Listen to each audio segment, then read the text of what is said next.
જરૂર પૂરતો જ બોલો, વધારે પણ ન બોલો. જેટલી જરૂરિયાત હોય એટલા જ શબ્દ બોલો. તમારી અંદરની જે શક્તિ છે ને, એ જે સુષુપ્ત પડેલી જે શક્તિ છે ને, એ જાગૃત થશે. વધારે પડતા આપણે બોલીએ તો પણ વધારે આપણી એનર્જી વેડફાઈ જાય. અને અમુક બોલવામાં તકલીફ થાય ને, અમુક વધારે એવું બોલાઈ ગયું હોય તો તરત જ કે લે મને આમ કીધું, થાય જ નહીં. અને જવાબ પણ મળી જાય. ન બોલવામાં પણ જવાબ મળી જાય. એવું જીવીએ, એવો આનંદથી રહીએ, ઘરમાં પણ આનંદ આવશે, આપણા બાળકોમાં પણ તે વિચાર આવશે. આપણામાં જેટલા છે ને ગુણ, તે બાળકમાં આવશે. આપણે પણ વધારે બાળકને કે કરશું ને, તો બાળકમાં પણ છે ને એની અંદરની શક્તિ છે ને એ જાગૃત નહીં થાય. ઉલટાનું એમ કહે છે કે મને કે કરે છે, જે એને ઉતારવાનું છે ને એની ઉતાર. જરૂર પૂરતો જ બોલો અને જરૂર પૂરતી જ વાત સાંભળો પણ નહીં વધારે. જેટલી જરૂરિયાત હોય તેટલું સાંભળવું. આપણને ખબર છે આમ છે, એ સાંભળવું પણ નહીં. એ જે આનંદ છે એ અદ્ભુત આનંદ છે. ખીલે અંદરની શક્તિ ખીલે. જય માં વિશ્વંભરી. આપણી અંદરની શક્તિને જો ખીલવવી હશે, અંદરના જે દીવડા છે ને પ્રગટાવવા હશે, તો જરૂર પૂરતું જ બોલવું પડશે. જરૂર પૂરતું બોલવું એટલે મૌન. મૌન એટલે શું? આપણી ભાષાની અંદર કહું તો મહિનો 15 દિવસ કોઈ વ્રત હોય ત્યારે કોઈ સાથે ન બોલવું તે. પરંતુ શ્રી મહાપાત્રના વિચાર પ્રમાણે કહીએ તો મૌન એટલે સમજણપૂર્વક જરૂર પૂરતું બોલવું. આ છે મૌન.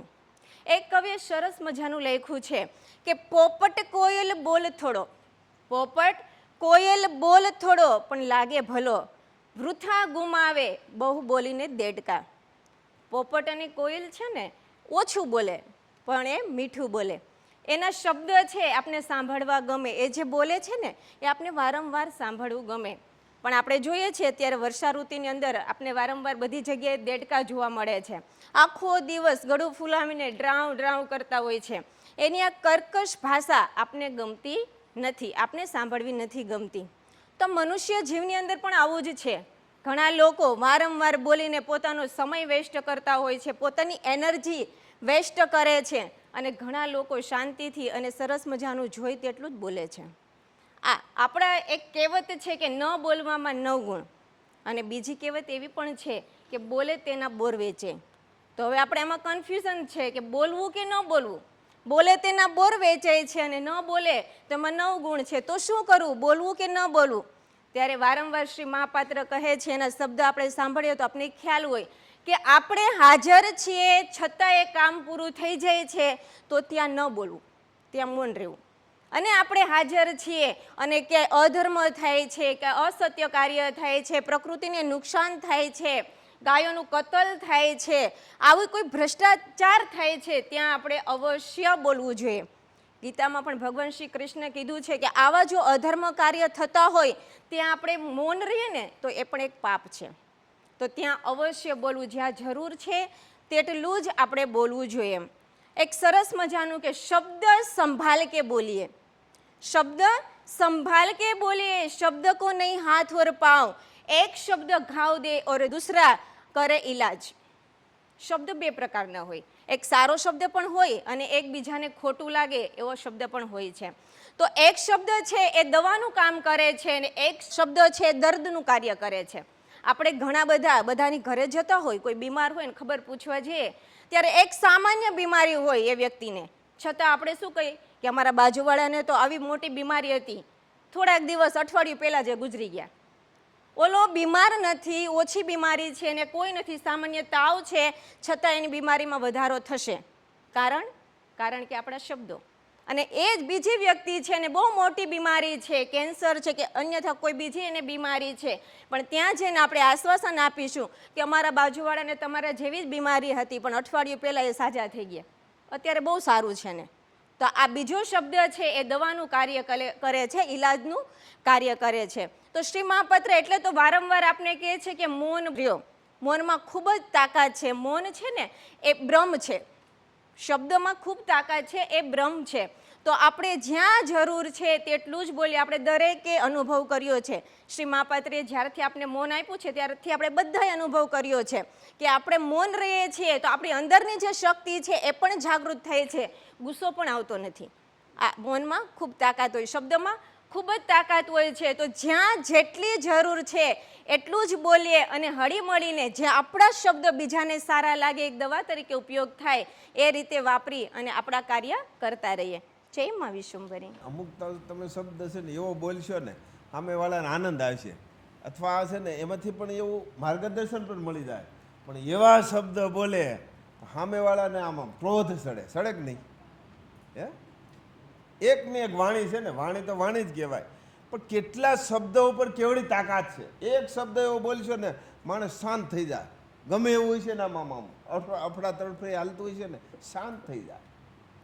અને અમુક એવો શબ્દ બોલશે શાંત થયો હોય ને માણસ ઊભું થઈ જાય. કેવડી શબ્દની અંદર તાકાત છે.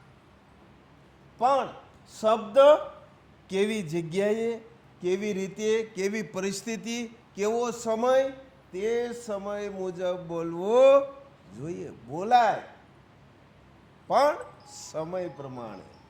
કૃષ્ણ જો સમયે ગીતા કીધી, નકર અર્જુનને પહેલા કહી દીધી હોત તો હે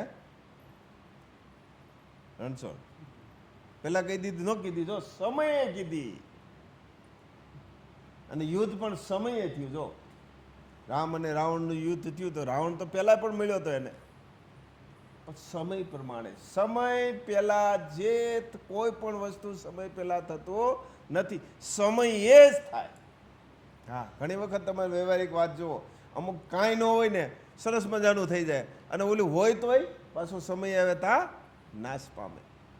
જેમ પ્રકૃતિના નિયમ મુજબ અત્યારે જોજો, આ ચોમાસું છે ને, તમે ડુંગર ગમે ત્યાં જોશો ને, રોડ ઉપર જોશો, ગમે ત્યાં જોશો, લીલું છમ દેખાય ને.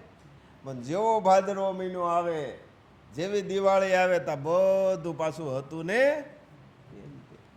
એવી જ રીતે જીવનની અંદર એવો સમય આવે, એવી લીલોતરી બનાવીએ, એવો આનંદમય જીવન જીવીએ કે આપણને આટલું સત્ય મળ્યું છે.